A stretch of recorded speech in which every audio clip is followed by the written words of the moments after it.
شادی میں آ جائے۔ اور جیسے آپ نے کہا کہ معاشرہ جو ہے وہ اسے ناپسند کرتا ہے، تو معاشرہ تو بہت سی چیزوں کو ناپسند کرتا ہے۔ معاشرہ پردے کو پسند نہیں کرتا۔ آپ کو ایسے ایسے لوگ ملیں گے جو کہ پردے کے اوپر اتنی تنقید کرتے ہیں، اس کو اچھا نہیں سمجھتے۔ تو کیا اب لڑکیاں پردہ کرنا چھوڑ دیں گی؟ آپ کو ایسے ایسے لوگ ملیں گے جو کہ اللہ کی شریعت کے خلاف ہیں، تو کیا آپ ان کی ہمدردی سمیٹنے کے لیے اللہ کی شریعت کے اپوزٹ چلیں گے؟ ہمارا مقصد اللہ کو راضی کرنا ہے، دنیا کو راضی کرنا نہیں۔ یاد رکھیں، جو ہم دنیا کے حقوق ادا کرتے ہیں، اپنے ماں باپ کے حقوق العباد جن کو کہا جاتا ہے، یہ بھی ہم اللہ کا حکم مانتے ہوئے کرتے ہیں۔ یہ بھی در حقیقت حقوق اللہ میں ہی شامل ہوتے ہیں۔ تو آپ کے لیے سب سے پہلے اللہ کا حکم ہے، کیونکہ ہمارا مقصد ہی یہی ہے۔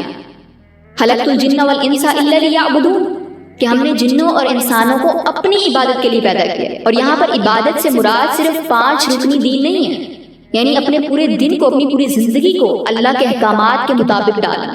کسی سے بات کرنا تو اس دائرے میں کہ کہیں میں اس سے وہ بات نہ کر دوں جس سے اللہ ناراض ہوتا ہے۔ تو آپ نے ایک ایک قدم اللہ کی رضا کے لیے رکھنا ہوتا ہے۔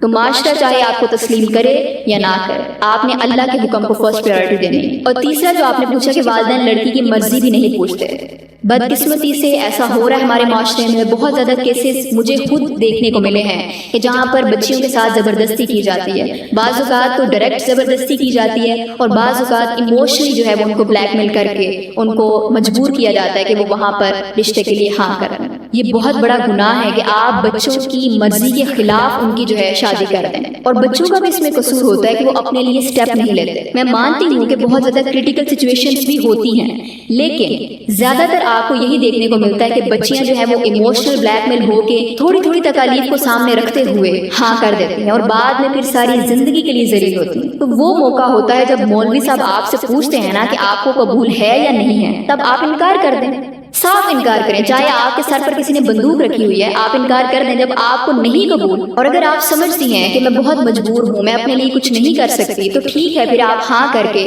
اگلی جو آپ کے ساتھ صورتحال ہونی ہے اس کو بھی خود کو مجبور کنسیڈر کرتے ہوئے برداشت کریں۔ پھر یہی حل رہ جاتا ہے نا ہمارے سامنے، یا تو آپ سٹیپ لیں، یا تو پھر جو آپ کے سامنے ہرڈلز آ رہی ہیں ہاں کرنے کے بعد ان کو پھر برداشت کریں۔ تو ہمیں خود بھی اویئرنیس کی ضرورت ہے۔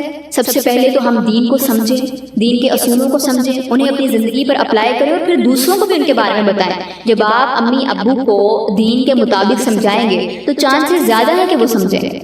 باقی دعا کریں۔ Next is what if a friend comes to you and tells you about haram relationship they are in, what should پوچھنا چاہ رہے ہیں کہ اگر آپ کے پاس آپ کا دوست آتا ہے اور وہ آپ کو اپنے حرام ریلیشن کے بارے میں بتاتا ہے، تو اس کیس میں آپ کو کیا کرنا چاہیے؟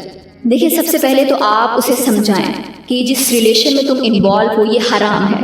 اسلام میں